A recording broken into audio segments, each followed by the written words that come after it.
Hola, ¿qué tal, amigas y amigos? Bienvenidos a este su espacio de noticias e información, una edición más del programa Análisis Político, la primera revista política que se transmite a través de las redes sociales por Facebook, YouTube y nuestra página web que están apareciendo en estos momentos en pantalla. Lo invito a que nos acompañe y reflexione con nosotros sobre los temas relevantes que han ocupado y preocupado a nuestras autoridades durante la última semana. Y si usted se interesa por alguna de las diversas presentaciones, puede volver a verlas en nuestras diversas redes sociales. Soy Héctor Soto, comenzamos.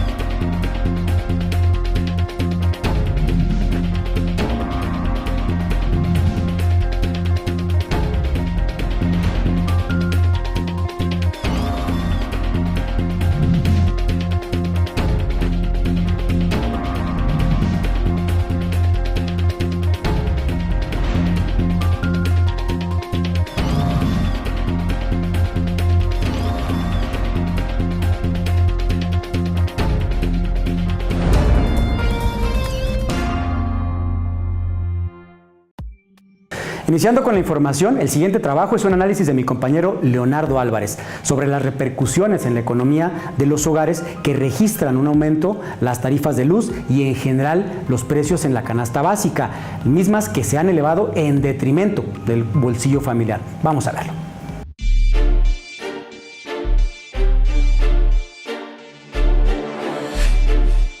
Aun y cuando se ha dicho hasta el cansancio que 99% de los hogares mexicanos no se verán impactados por el incremento de las tarifas de luz, a partir de este 1 de noviembre, su efecto se dejará sentir como en cascada sobre los precios de productos y servicios y por presionar la tasa de interés y frenar la alicaída economía mexicana durante el último trimestre de 2016.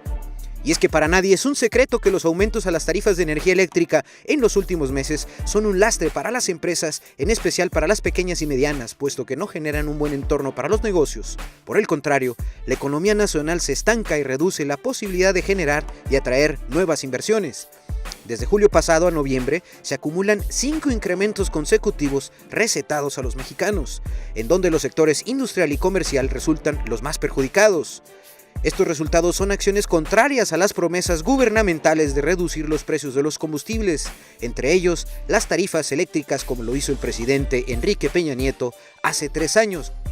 Con la reforma que estamos presentando, haremos del sector energético uno de los motores más poderosos de la economía nacional. Aquel 12 de agosto del 2013, el presidente de México expresó que con la reforma energética se crearán cientos de miles de nuevos empleos y con mejores salarios, bajará el precio de la luz y del gas, igualmente bajará el precio de los fertilizantes y en consecuencia nuestro campo producirá más, habrá más alimentos y con mejores precios.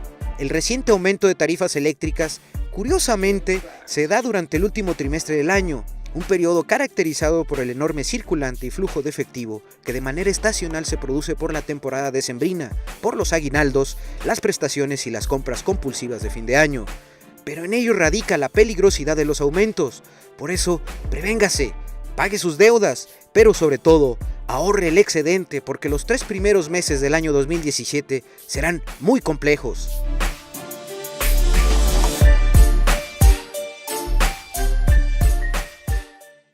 A continuación, César Gaitán nos trae el panorama que registran la mayoría de los municipios a raíz del endeudamiento de las pasadas administraciones y que en la actualidad no cuentan para pagar con los altos costos de la Comisión Federal de Electricidad y otros requerimientos que ocupan para seguir operando. Vamos a ver ese trabajo.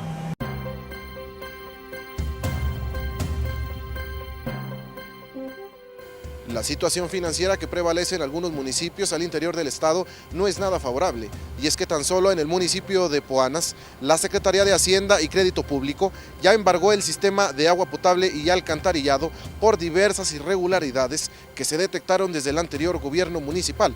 Además, en Xúchitl, la Comisión Federal de Electricidad exige el pago por más de 5 millones de pesos. Lo anterior demuestra cómo cada municipio es vulnerable ante las facturas que emite la Federación. El personal de la Secretaría de Hacienda y Crédito Público embargó las oficinas del Sistema Descentralizado de Agua Potable, Alcantarillado y Saneamiento del municipio de Poanas por adeudar más de 600,000 pesos desde el año 2012.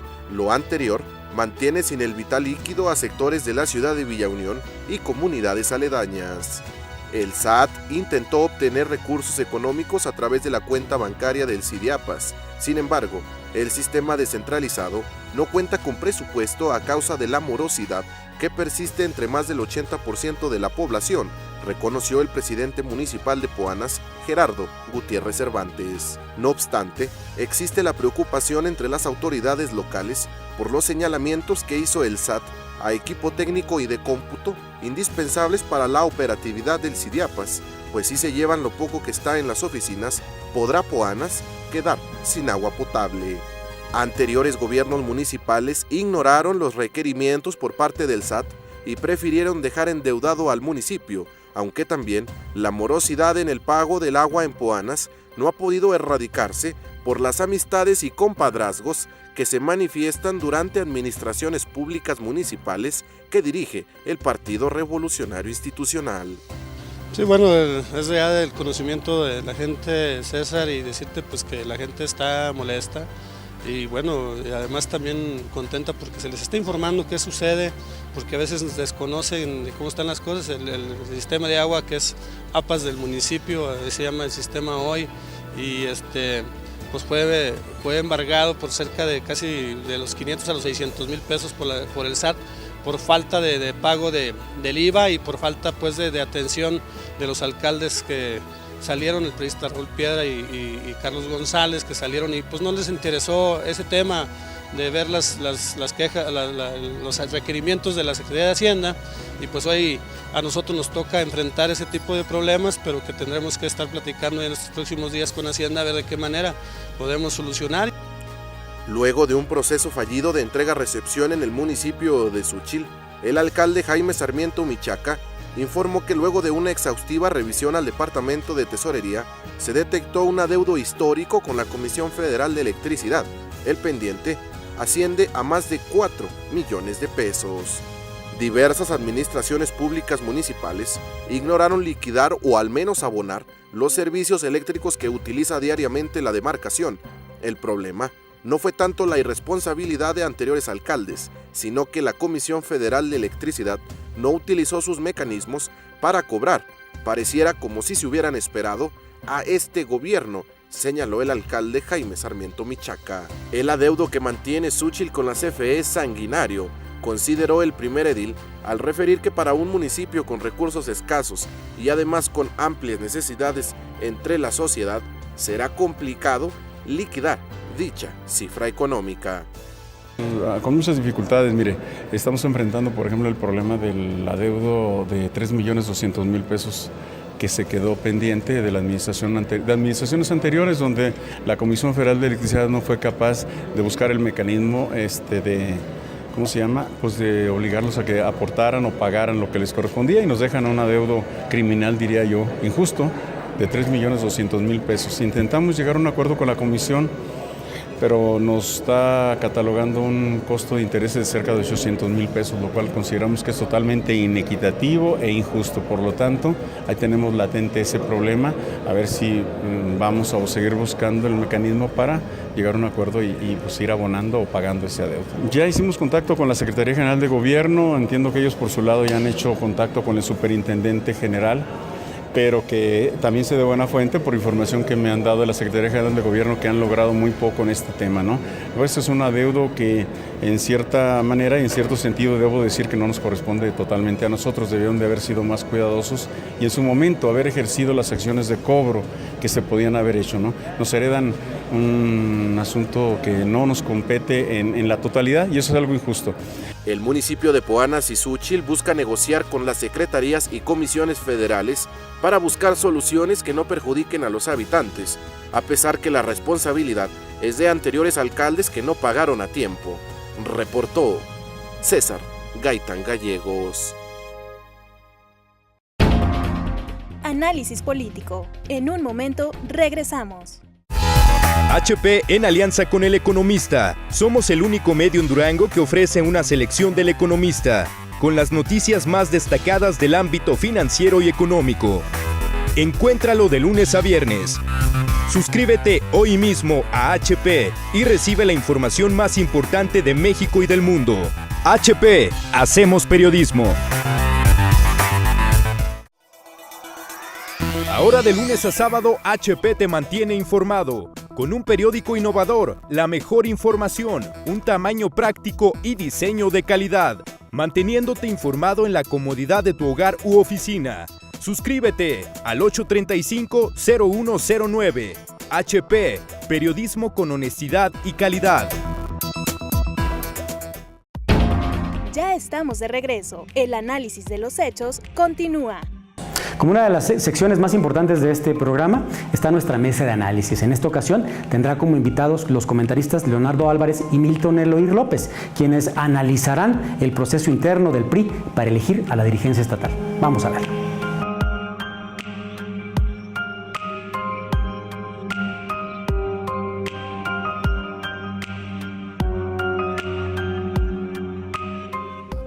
Buenos días, amigos, qué bueno que siguen, que nos acompañan aquí en Análisis Político en la versión por internet, por Facebook. Qué bueno que nos acompaña. Esta mañana estaremos charlando con nuestro amigo Milton Eloir López Córdoba acerca del proceso interno del PRI. Muy buenos días, Milton, qué bueno que sigues, que nos acompañes aquí.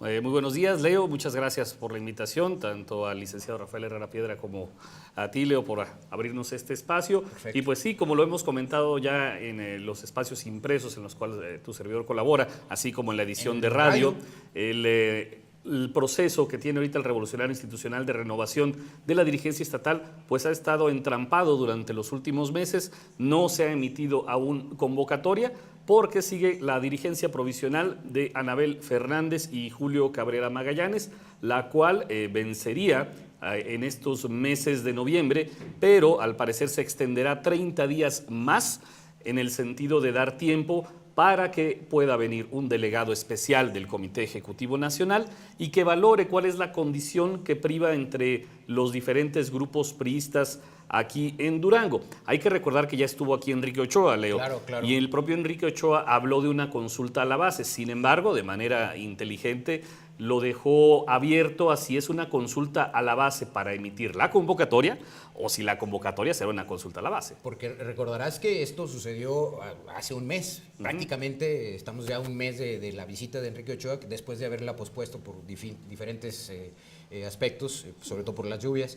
La cuestión aquí es que el escenario que dejó fue ambiguo, siguen las cosas al interior sin definirse y hay varios grupos muy bien identificados que son los que están poniendo la mano en la mesa. Sí, de entrada podemos yo creo que recalcar la presencia del Grupo Laguna, encabezado por la alcaldesa Leticia Herrera Ale, quien la semana anterior, el sábado para ser más precisos, demostró su músculo en la capital del estado al convocar a las estructuras seccionales del partido, que son las células primordiales que movilizan el día de la elección. Estas estructuras seccionales fueron reunidas para dar un mensaje de parte de la alcaldesa de unidad y de motivación a las bases, pero también sirvió para mostrar que el Grupo Laguna va con todo por la dirigencia estatal del Revolucionario Institucional. ¿A quién identificas tú que se esté impulsando desde el Grupo Laguna para contender por la presidencia? Es obvio, y el propio Jorge Mojica Vargas ha externado su intención de presidir el comité directivo estatal. Anda muy activo en redes sociales, por cierto. Sí, ha desplegado una estrategia sumamente interesante y lo cual ha potenciado sus probabilidades o sus preferencias dentro de los diferentes grupos.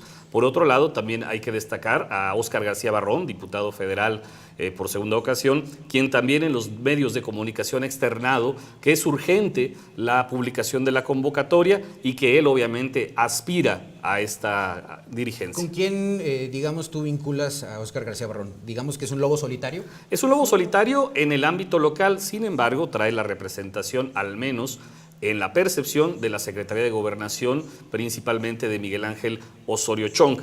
Otro equipo que también ha expresado su intención de competir, pues es el de Ángel Sergio Guerrero Mier, en las personas de Gustavo Lugo Espinosa y de Rosauro Mesa Cifuentes.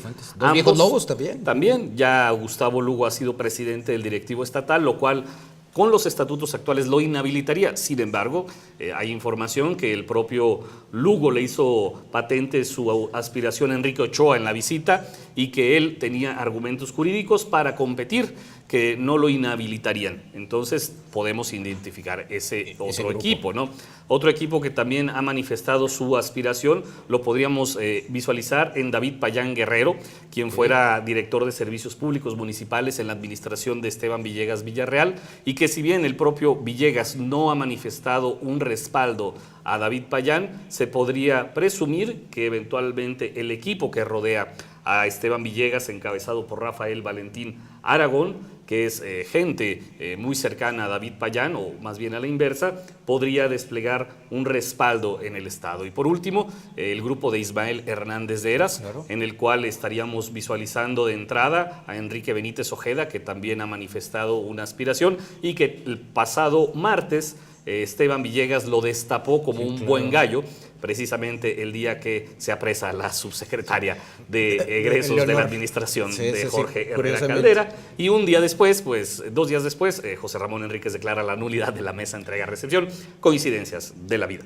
Entonces yo visualizaría a esos grupos que en este momento están aspirando. Hay más, obviamente, sí, claro. Recordemos a Arturo Yáñez Cuellar, que también desplegó, se manifestó, de hecho. Se manifestó, ¿no? Tuvo una estrategia en redes. Base setemista. Base setemista. Jorge Iván Domínguez Parra, que fue de los primeros que levantó la mano, más los que se acumulen esta semana. Sí, ¿y cómo ves en concreto el panorama? ¿Cuál es o cómo debe, de aquí en adelante, dado el panorama tan complejo que hay, sobre todo al interior, cómo ves, cómo debe operar el PRI y este tipo de grupos para llegar a poder tener unidad, para poder llegar a hacer cohesión, porque es lo que necesita ahorita el partido? Lo ideal sería una consulta a la base de una convención de delegados, vamos, un método democrático al interior del PRI. O sea, ir contra, el ADN priista. Contra su naturaleza. Contra su propia naturaleza, el PRI debería replicar un ejercicio como el que se realizó en 2003, cuando Ismael Hernández de Heras vence en una contienda interna a don Carlos Herrera Araluce. Yo digo que un modelo similar garantizaría que pudiese llegar un presidente, aunque suene pejista, legítimo, en el aspecto de que tenga un respaldo por parte de las bases o de los militantes, o cuando menos de los grupos representativos en el estado del otrora partido hegemónico. Ese sería el escenario idóneo, en el aspecto que la sociedad podría ver cuando menos una intención o un interés del PRI de cambiar. En el otro contexto, el tradicional, el que está en el ADN y en los genes del tricolor, sería un acuerdo cupular entre los grupos representativos, enmarcados de entrada, obviamente con el exgobernador Jorge Herrera Caldera, con la alcaldesa Leticia Herrera Ale, el exgobernador Ismael Hernández de Heras, y ahí agrupar a los exgobernadores y al propio García Barrón, y que entre ellos lograran una figura o una persona o una dupla, en el término de presidenta y cogobernar, ¿no? De presidente y secretario general. Cogobierno interno. Un cogobierno interno. Se visualiza complicado porque si en la elección que acaba de finalizar, 2016, se hizo un ejercicio similar y en los análisis posteriores que se han dado, se ha dicho que no se respetaron estos acuerdos y que es parte de la causa de la derrota del PRI en la gubernatura y en el municipio de la capital, nada garantiza ni da certeza que el acuerdo al que lleguen las cúpulas pueda mantenerse y sostenerse una vez que en 2018 se den nuevamente las reparticiones por las candidaturas tanto federales como estatales. Bueno, interesante, difícil el panorama. Tú, de acuerdo a tu opinión y al conocimiento que tienes a lo largo de la trayectoria de estos grupos del PRI, ¿cuál crees que puede ser el desenlace? ¿Crees? Yo honestamente no creo que sea este acuerdo cupular. Creo más en una consulta como la que planteaste al inicio. El tema es, ¿podrán pasar, darle la vuelta a la página? Es la única alternativa que tiene el PRI, ¿eh? Yo creo que la única alternativa que tiene el PRI es la legitimación hacia afuera de la sociedad de entrada. Y segundo, la cuestión interna, porque creo que ha quedado sobrepasado. y rebasado el discurso que cuando el PRI está unido, gana las elecciones. Creo que ese paradigma debe de ser sustituido cuando el PRI le cumple a la gente las expectativas que esta sociedad cambiante requiere en las elecciones, gana. Yo creo que ahora la expectativa que tiene la sociedad con el revolucionario institucional es ver si la elección del pasado 5 de junio la entendió el tricolor, que fue un hartazgo a formas, a acciones propias e inherentes del tricolor y de la clase política dominante. Yo creo que si el tricolor, el PRI, quiere de verdad dar un mensaje propositivo y de avanzada, tendría que someterse a una consulta interna, insisto, no me refiero a consulta abierta, a lo mejor los recursos no le dan, pero sí una representación como una convención de delegados o alguna figura similar en la cual sean los priistas los que determinen quién es o qué grupo o qué sinergia de grupos son los que deben de conducir al tricolor a esta renovación en el 2018. Finalmente, Milton, hay un elemento interesante, sobre todo el coyuntural. ¿Qué tanto va a pesar o no Enrique Ochoa como, digámoslo, entre comillas, el árbitro que puede en determinado momento marcar la pauta para esta elección interna? ¿Crees que tenga representatividad, legitimidad, que le vayan a hacer caso, vamos? Pues la legitimidad la trae desde el momento que él fue impuesto por Enrique Peña Nieto y esa fuerza, se traspasa directamente desde Los Pinos. Sin embargo, yo no dudaría que en un ánimo de transparentar esta contienda interna, en caso de que se diese un ejercicio democrático en el tricolor, que el INE atrajera las funciones para organizar la elección. Ya en términos de los acuerdos cupulares, es obvio que Enrique Ochoa sería como que el fiel de la balanza entre los intereses nacionales, porque hay que decir que también para la elección del próximo presidente del PRI influirán los actores nacionales, en este caso Osorio Chong, como secretario de Gobernación, que tuvo demasiada injerencia en la nominación de los candidatos a gobernador de este pasado proceso electoral.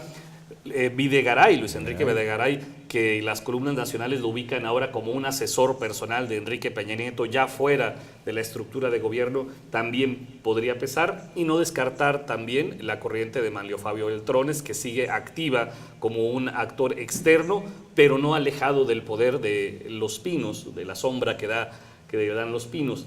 Entonces yo creo que Enrique Ochoa va a servir más que nada como un árbitro en términos de esos intereses, además de evaluar al momento de enviar un delegado del Comité Ejecutivo Nacional a sopesar realmente cuáles son las condiciones que tiene el PRI en Durango y dos, el real valor, el real peso que tienen las corrientes que hemos enumerado minutos antes.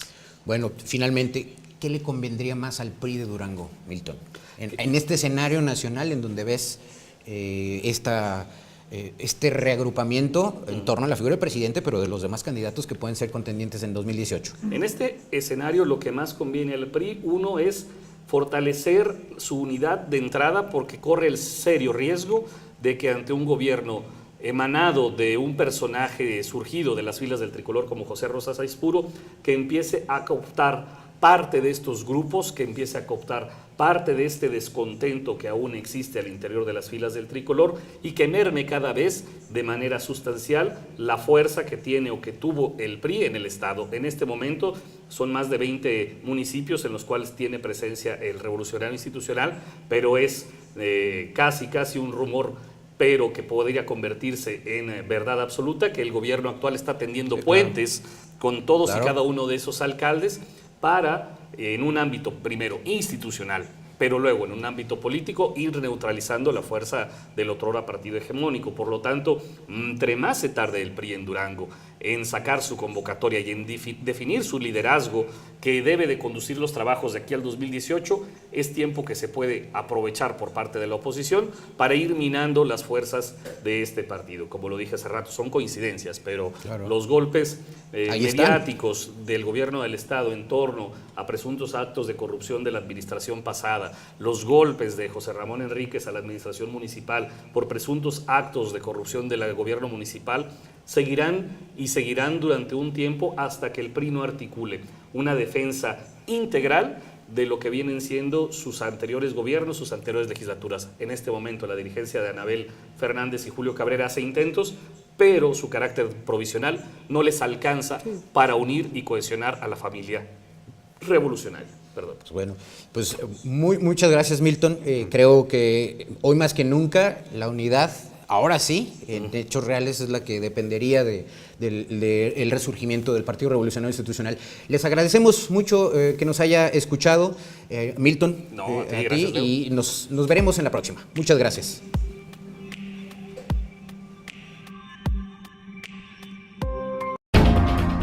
Análisis político. En un momento regresamos.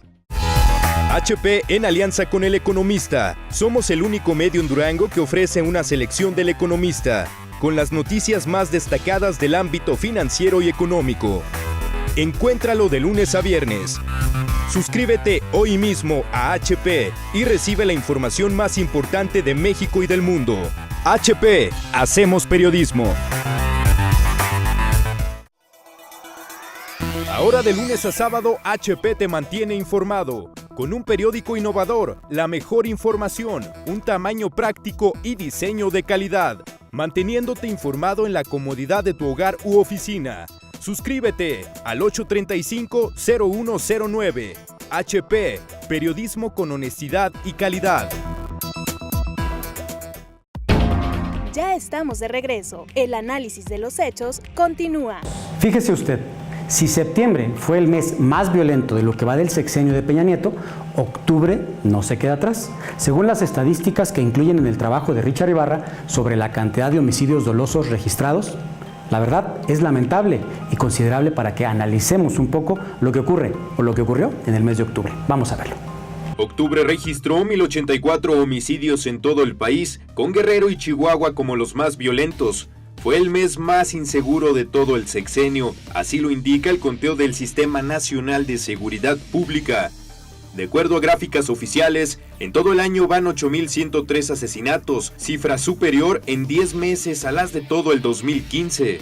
Con casi 30 muertes, 29.7 diarias, este año sería el más violento de la actual administración de Enrique Peña Nieto, que además le da un promedio mensual más alto a este sexenio que el anterior. Felipe Calderón Hinojosa en su gobierno sufrió 737 asesinatos mensuales, mientras que Peña Nieto promedia 778 por mes en sus 4 años de gobierno. De acuerdo a la estadística, Guerrero aportó 141 homicidios y en segundo lugar Chihuahua con 109, más del 10% nacional. Por ejemplo, la entidad fronteriza creció de 89 en septiembre a 109 en octubre con 22.4 de incremento. Como dato relevante, septiembre pasado era considerado el mes con más homicidios en los últimos 4 años. Es decir, la violencia va en ascenso. En contraparte, en el plano local, Durango alcanzó los 114 homicidios hasta septiembre de 2016, lo que representa una baja en comparación a los meses anteriores. Tan así fue la disminución de violencia estatal, que en 2012 Durango contabilizó 400 asesinatos, es decir, 33 por mes. Reportó Richard Ibarra. Bien, continuando con la información, le comento que también los temas ambientales son noticia y esta revista política también incluye como parte de su responsabilidad social temas relacionados con el medio ambiente. Y le menciono que el día 6 de noviembre es el Día Internacional para la Prevención de la Explotación del Medio Ambiente en la Guerra y los Conflictos Armados. Día en el que nos pone a pensar que la guerra y el medio ambiente no se llevan. Los conflictos armados en países como Afganistán en los últimos 30 años han acabado con la tercera parte de sus bosques y en los últimos 60 años los conflictos bélicos tienen una relación directa con los recursos naturales. Vamos a ver este trabajo que un servidor le presenta como parte de esta agenda ambiental verde que Análisis Político también incluye. En el transcurso de la historia ha quedado claro que las guerras o conflictos armados son el producto de la ambición humana, que en su mayoría de los casos se generan por diferencias de intereses económicos, sociales, políticos y religiosos. Sin embargo, una gran parte de estos problemas también surgen por la disputa de recursos naturales. Una guerra o un conflicto armado ocasiona varios impactos negativos y el más lamentable de ellos es que desemboque en la pérdida de miles de vidas humanas. Pero esto no es todo. Existen otros efectos colaterales que por desgracia no se pone mucha atención cuando surge una guerra. Sin embargo, a la larga, sus efectos son letales para el planeta en general. Nos referimos al daño ambiental, el cual ocasionan los conflictos bélicos. Según el sitio web www.rtv.es, en su artículo La huella de las guerras, menciona que desde los ataques militares de cualquier tipo, por mínimo que sean, dejan alarmantes consecuencias en el ecosistema. Desde residuos radioactivos que contaminan los campos, millones de toneladas de municiones en tierra como en el mar, hasta agentes químicos que contaminan los diversos paisajes, donde se hace cualquier maniobra militar. Existen registros en cuanto al control de emisiones donde se señala que del 10% de las emisiones globales del dióxido de carbono se debe a la huella militar, contando desde la Primera Guerra Mundial hasta las que se han registrado al día de hoy. En 2003, el diario español Granma publicó un artículo de María Pérez Valenzuela en el que mencionaba que las guerras antes del siglo XX habían causado ya severa degradación ambiental en las zonas donde había existido un conflicto armado, siendo la contaminación por fuga de combustibles, bosques y selvas arrasados, vegetación destruida y uso indiscriminado de recursos naturales como los principales impactos del clima hostil. El medio ambiente en los últimos 30 años ha sido escenario de diversos conflictos armados o guerras, las cuales, al menos en países como Afganistán, han arrasado con más de una tercera parte de sus bosques, así como la desaparición de varias especies silvestres como los osos.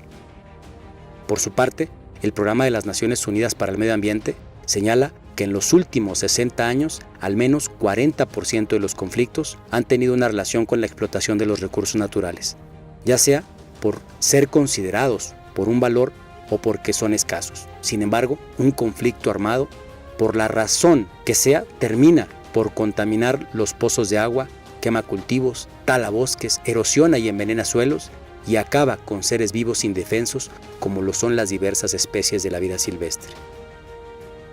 Derivado de esta problemática, la Asamblea General de las Naciones Unidas declaró el 6 de noviembre como el Día Internacional para la Prevención de la Explotación del Medio Ambiente en la Guerra y los Conflictos Armados, fecha en la que emite una serie de recomendaciones que van direccionadas más a los deseos de la construcción de la paz que a la solución de la guerra, es decir, prevenir antes de resarcir.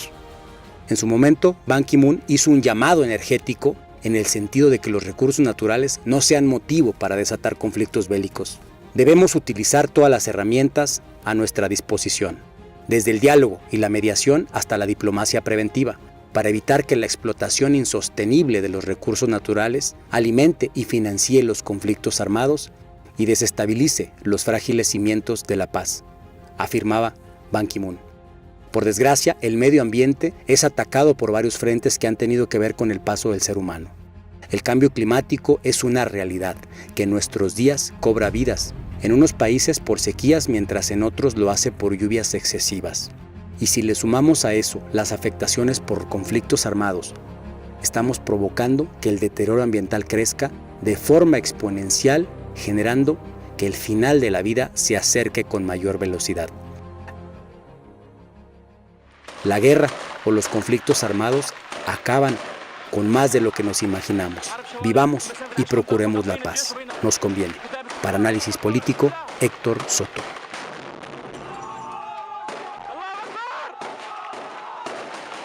Agradecemos a quienes están comunicando a través de las redes sociales. Recuerden, Análisis Político está aquí para seguirles informando. En su acostumbrada sección de Galería Fotográfica, nuestro compañero Eduardo Gutiérrez nos explica el tema a tratar, que es precisamente las condiciones en que se encuentran los panteones. Vamos a ver este trabajo gráfico de nuestro compañero.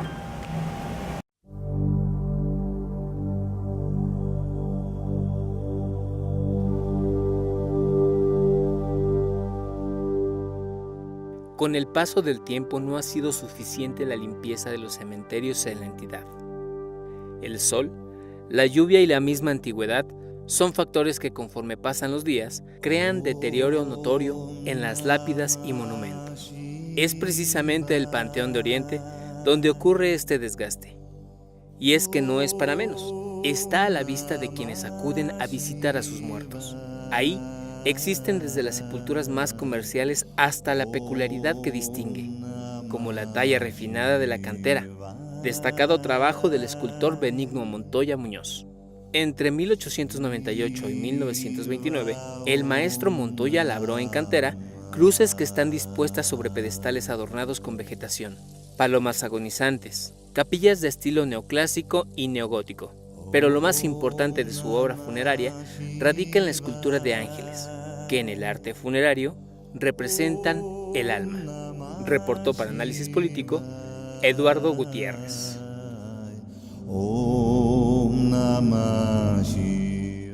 Y bien, para quienes gustan de la música de antes, Jennifer nos hace una semblanza de la vida y obra del compositor veracruzano Agustín Lara. Otro aniversario más de su muerte. Vamos a ver este musical trabajo. Ven, dejaros tu amor, aventurera. Compositor de canción melódica mexicano, por su formación autodidacta, su prolífica producción y su incontestable éxito, Agustín Lara ha sido considerado en numerosas ocasiones como el Irving Berlin de la canción mexicana.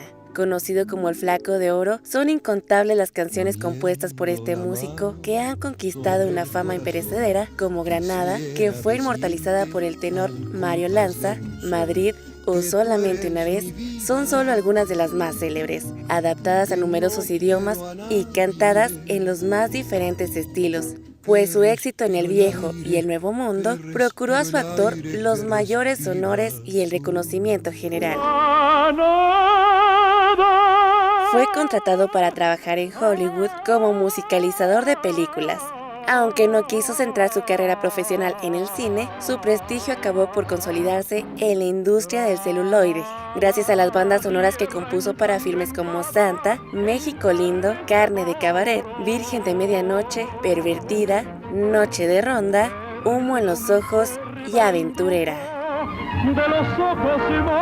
Él también fue autor de la extraordinaria opereta El Pájaro de Oro en 1946, y entre sus temas más conocidos sobresalen junto a los ya citados Lamento Jarocho, Mujer, Veracruz, Azul, Rival y Arráncame la Vida, títulos todos ellos entrañables que han resistido al paso del tiempo hasta convertirse en canciones de siempre. Agustín Lara se casó por primera vez en 1939 con Carmen Sosaya y mantuvo relaciones sentimentales con la bellísima y siempre controvertida María Félix, con la que finalmente se casó en 1945. Fue presidente honorario vitalicio de la Sociedad de Autores y Compositores de Música. Y con esto recordamos a este importante compositor de la época de oro, Agustín Lara, que falleció el 6 de noviembre de 1970.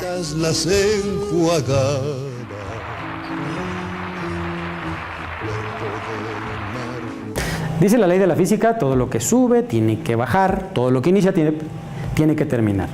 En estos momentos llegamos a la parte final de nuestro programa. Agradecemos su sintonía. Recuerden seguirnos en nuestras diferentes plataformas: Facebook, HP Hacemos Periodismo; YouTube, Análisis Político-Medio HP; y nuestra página web www.hpdiario.com.mx. Soy Héctor Soto y le deseo un excelente fin de semana.